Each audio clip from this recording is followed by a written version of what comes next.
What's going on there, guys? We back with another one, and we briefly got to talk about Cam Newton addressing the new Florida Gators documentary. Now, I haven't personally seen it, but I'm pretty sure someone who's seen this or who will see this video has seen the documentary. And by all accounts, you know, from what I'm hearing, it's a pretty decent documentary. But there's always a but when you're doing something like this, especially when you are controlling a narrative and you leaving so much out. Cam Newton, he said it was a good documentary, but he did touch on some points that he did not agree with, and we're about to check that out right now. Let's peek. Untold stories of the 2006 through 2009 Florida football team. Untold story. I got one real quick. I never received a national championship ring from the University of Florida, but that's another conversation for a different day. Some of the things that I did not like about the documentary was how they played Chris Leak, in my opinion. I was watching it like, they've said things like we were just one quarterback away. Like, bro, Chris Leak was that motherfucker. Like, let's not forget how pretty of a ball he threw. And started as a freshman in the SEC from Independence High School out of Charlotte. Like, what are we talking about? Like, granted, Tebow is everything and some. But, bruh, let's not try to dim the lights of Chris Leak.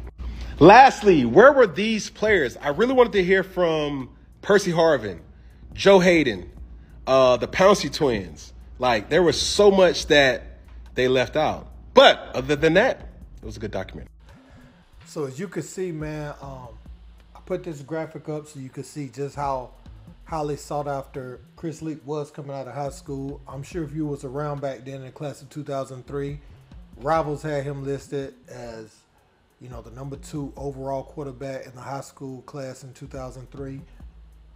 Some people thought he was the #1 quarterback at certain times during the recruiting process.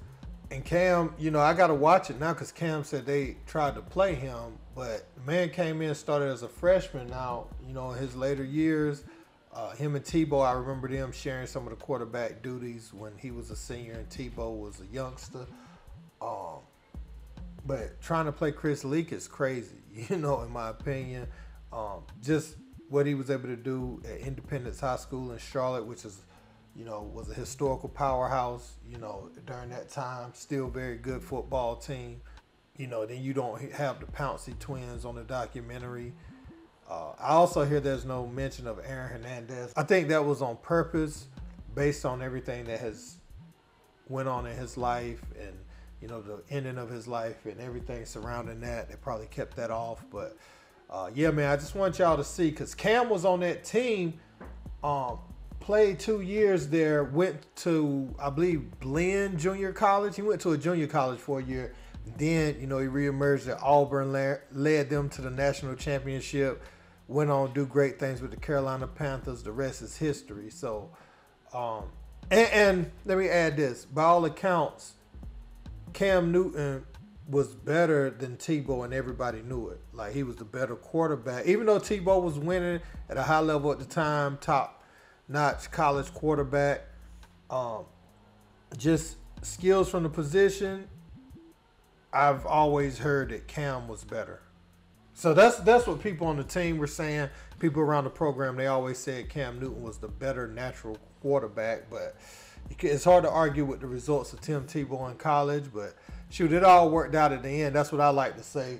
Cam went to Auburn, did what he did, and had a much better NFL career. So we saw who the better quarterback was in the end, but, you know, Tebow, he was a top-notch college quarterback. Can't take nothing away from him. But let me know what you guys think about this in the comments. Don't forget to like, share, and subscribe. Until next time, peace.